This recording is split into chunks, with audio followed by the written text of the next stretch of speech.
নারায়ণগঞ্জ সদর থানায় দায়ের করা পুলিশের গাড়ি ভাঙচুর মামলায় আদালতে হাজিরা দিয়েছেন নারায়ণগঞ্জ সিটি কর্পোরেশনের সাবেক মেয়র সেলিনা হায়াৎ আইভী। এ সময় আইভীর আইনজীবী তার ব্যক্তিগত হাজিরা থেকে অব্যাহতির আবেদন করলে আদালত তা মঞ্জুর করেন, যা আইনি প্রক্রিয়ার একটি গুরুত্বপূর্ণ অংশ।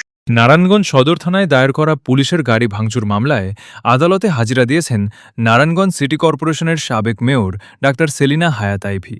এ সময় আইভীর আইনজীবী তার ব্যক্তিগত হাজিরা থেকে অব্যাহতির আবেদন করলে আদালত তা মঞ্জুর করেন। আজ মঙ্গলবার ২৮ জুলাই সকাল ১১টায় নারায়ণগঞ্জের অতিরিক্ত chief judicial magistrate Mohammad Nurul Huda চৌধুরীর আদালতে তিনি হাজির হন। শুনানিতে আইভীর পক্ষে তার আইনজীবী অ্যাডভোকেট আওলাদ হোসেন ফৌজদারি কার্যবিধির ২০৫ ধারায় ব্যক্তিগত হাজিরা থেকে অব্যাহতির আবেদন করেন।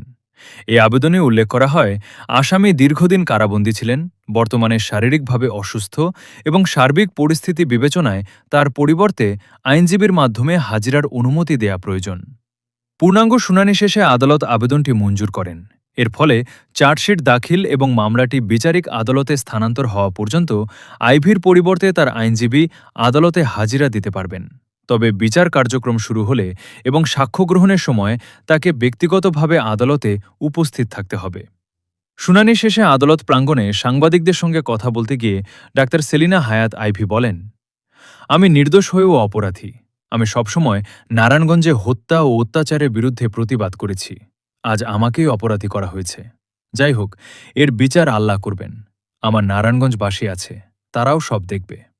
উল্লেখ্য, নারায়ণগঞ্জে তাকে নিজ বাসা থেকে গ্রেপ্তারের পর তার ব্যবহৃত গাড়িতে হামলার ঘটনায় দায়ের করা মামলায় সেলিনা হায়াৎ আইভীকে আসামি করা হয়।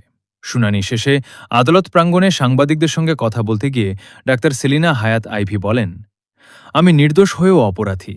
আমি সবসময় নারায়ণগঞ্জে হত্যা ও অত্যাচারের বিরুদ্ধে প্রতিবাদ করেছি। আজ আমাকেই অপরাধী করা হয়েছে। যাই হোক, এর বিচার আল্লাহ করবেন। আমার নারায়ণগঞ্জবাসী আছে, তারাও সব দেখবে।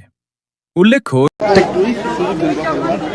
প্রতিবাদ করেছি সর্বক্ষণ হত্যার বিরুদ্ধে, অত্যাচারের বিরুদ্ধে, জুলুমের বিরুদ্ধে।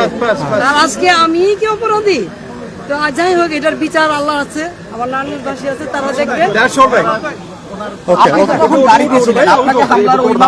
নারায়ণগঞ্জ সিটি কর্পোরেশনের সাবেক মেয়র সেলিনা হায়াৎ আইভীর নারায়ণগঞ্জ থানার মোকদ্দমায় হাজিরা ছিল। এই মোকদ্দমাটি মহামান্য হাইকোর্টে জামিন প্রাপ্ত হইলে পরবর্তী পর্যায়ে এই মোকদ্দমাটি মহামান্য চেম্বার জজে যায়। চেম্বার জজ যাওয়ার পরে পূর্ণাঙ্গ বেঞ্চ আপিল বিভাগে শুনানি হওয়ার পর ওনার জামিন রুল নিষ্পত্তি পর্যন্ত নিষ্পত্তি করেছেন, আদেশ দিয়েছেন মহামান্য আপিল বিভাগ। আজকে ওনার হাজিরা ছিল।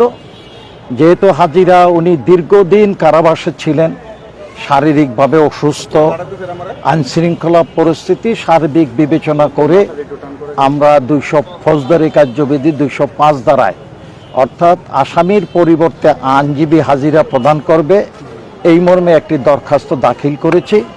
এই দরখাস্তটা গত তারিখে দাখিল করার পরে এই দরখাস্তটা আজকে শুনানির জন্য পেন্ডিং ছিল।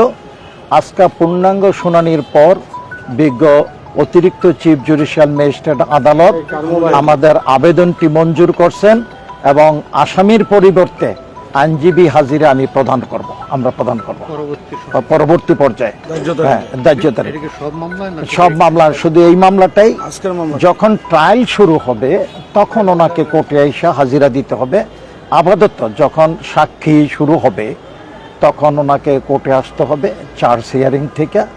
এখন আপাতত যতক্ষণ পর্যন্ত চার্জশিট না হয়, মামলাটা বিচারের জন্য বিজ্ঞ আদালতে, সংশ্লিষ্ট আদালতে বদলি না হয়, ততদিন পর্যন্ত আইনজীবী হাজিরা চলবে।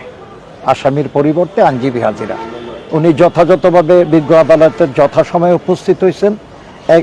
As a law abiding people হিসাবে উনি নিম্ন আদালত থেকে উচ্চ আদালতে সর্বত্রই এবং আইনের প্রতি যে উনি শ্রদ্ধাশীল, এইটা আমরা প্রমাণ করেছি। একটু ক্লিয়ার করবেন, এটা কোন মামলা? এটা একটু ক্লিয়ার। এই নারায়ণগঞ্জ থানার মামলা। মেয়র বাড়ি থেকে গ্রেপ্তার করার পরে রাস্তায় তার গাড়িতে হামলা হয়েছে, সেই মামলাটায় তাকে আসামি শ্রেণীভুক্ত করে এজাহার দায়ের করে বিজ্ঞ অতিরিক্ত চিফ জুডিশিয়াল আদালতে। নামটা কি? নুরুল হুদা চৌধুরী, জনাব নুরুল হুদা চৌধুরী। বিজ্ঞ সিনিয়র জুডিশিয়াল ম্যাজিস্ট্রেট জনাব নুরুল হুদা চৌধুরী, অতিরিক্ত চিফ জুডিশিয়াল ম্যাজিস্ট্রেট জনাব Nurul Huda Chowdhury. Thank you very much.